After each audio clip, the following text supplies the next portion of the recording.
కామారెడ్డిలో రెండో రోజు కూడా ఉద్రిక్తత కొనసాగింది. బీజేపీ కాంగ్రెస్ నేతల మధ్య మాటల యుద్ధం తారాస్థాయికి చేరింది. ఒకరిపై మరొకరు పోలీసులకు ఫిర్యాదు చేసే వరకు వెళ్లింది. నిన్నటి పరిణామాల నేపథ్యంలో MLA Venkata Ramanareddy house arrest కొనసాగింది. బీజేపీ ప్రతినిధుల బృందం చలో కామారెడ్డికి పిలుపు ఉద్రిక్తతలకు దారితీసింది.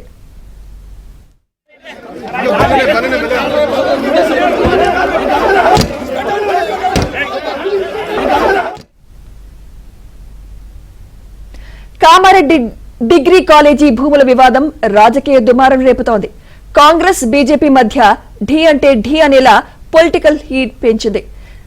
తనపై కాంగ్రెస్ నాయకులు చేసిన అవినీతి ఆరోపణలను నిరూపిస్తే ఎమ్మెల్యే పదవికి రాజీనామా చేస్తానని రమణారెడ్డి ప్రకటించడం తీవ్ర దుమారం రేపింది. నిన్నటి పరిణామాల నేపథ్యంలో చలో కామారెడ్డికి బీజేపీ నేతలు పిలుపునివ్వగా పోలీసులు అలర్ట్ అయ్యారు. బీజేపీ రాష్ట్ర అధ్యక్షుడు రామచంద్రరావు సహా ఆ పార్టీ శాసనసభ్యులు వస్తారని ప్రచారం జరిగింది. అయితే ముందస్తు చర్యల్లో భాగంగా పోలీసులు బీజేపీ నేతలను హౌస్ అరెస్ట్ చేశారు.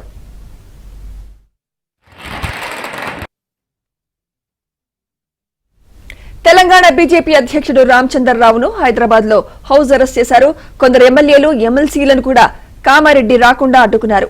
ముఖ్య నాయకులపై నిఘా ఉంచారు. ఇటు కామారెడ్డిలోనూ ఎమ్మెల్యే రమణారెడ్డి ఇంటి ఎదుట భారీగా పోలీసులను మోహరించారు. ఎమ్మెల్యే ఇంటికి ఎవరినీ అనుమతించలేదు. మరోవైపు ఎమ్మెల్యే రమణారెడ్డిపై కాంగ్రెస్ నేతలు పోలీసులకు ఫిర్యాదు చేశారు. కామారెడ్డిలో అశాంతికి ఎమ్మెల్యే వైఖరి కారణమంటూ నిన్న జరిగిన ఘటనపై సమగ్ర విచారణ జరిపి చర్యలు తీసుకోవాలని జిల్లా ఎస్పీకి ఫిర్యాదు చేశారు. మరోవైపు బీజేపీ నేతలు కూడా కాంగ్రెస్ కార్యకర్తల తీరుపై పోలీసులకు ఫిర్యాదు చేశారు. భూముల విషయంలో సోమవారం కలెక్టర్ వద్దకు రావాలని బీజేపీ ఎమ్మెల్యే వెంకట రమణారెడ్డి మరోసారి సవాల్ విసిరారు.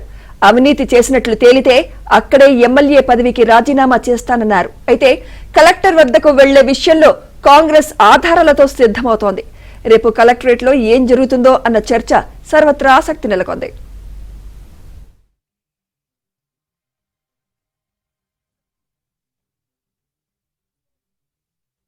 దీన్ని డెఫినెట్గా మేము వ్యతిరేకిస్తున్నాం. కామారెడ్డిలో మా ఎమ్మెల్యే పైన దాడి చేయడం అనేది ఇది దారుణం. ఇది ఆయన మీద మీరే ఆరోపణలు చేశారు. ఆయన ఆరోపణలకు నేను చర్చకు సిద్ధంగా ఉన్నానని చెప్పాను. ఈ ఆరోపణలు అంతా కూడా అబద్ధాలని చెప్తున్నాడు. చెప్పినప్పుడు మీరు పోయి అక్కడ చర్చించాలి. కానీ ఈ 100 మంది పోయి ఆయన మీ ఆఫీస్ మీద అటాక్ చేయడం ఏంది నాకు అర్థం కాదు. ఇది ప్రజాస్వామ్యంలో ఇది ఇటువంటి ఒక వరవడి మంచిది కాదు. ఇది చాలా డేంజర్ అయినటువంటి ఒక మీ అడిగితే మా ఇంటి మీద అటాక్ చేయటము, ఆఫీస్ మీద అటాక్ చేయటము, ఇది కాంగ్రెస్ కల్చర్. ఈ కల్చర్, ఈ సంస్కారం అనేది కాంగ్రెస్ పార్టీ వీడాలి. లేకుంటే రాష్ట్రంలో భయంకరమైన పరిస్థితులు ఏర్పడతాయి. ఆరోపణలు అన్నారు. అరే మీ కూడా చేసిన ఆరోపణలు చేస్తే మీ మీద మరి మీ మీద వచ్చి ఇట్లా దాడి చేస్తున్నాం. ఎప్పుడైనా మేము చెప్తున్నాం, మీరు ఆరోపణలు చేశారో నిరాధారమైన ఆరోపణలు. నాకు నా ఎమ్మెల్యే మీద పూర్తి నమ్మకం ఉన్నది. ఏ శిశు మందిర్ ల్యాండ్ మీద ఏదో వీళ్ళు ఆరోపణ చేశారో అది డిగ్రీ కాలేజ్ వాళ్ళ కమిటీనే అఫీషియల్గానే శిశు మందిర్కు వాళ్ళు ట్రాన్స్ఫర్ చేశారు. అక్కడ ఎమ్మెల్యే హస్తం లేదు, ఎమ్మెల్యేకి సంబంధం లేదు. అదొక విద్యా సంస్థ, ఒక బ్రహ్మాండమైన పిల్లలకు ఎడ్యుకేషన్ ఇస్తున్న సంస్థ. అది ఎమ్మెల్యే ఎటువంటి తప్పు లేదు దాంట్లో, అది మీరు నమ్ముతున్నాం.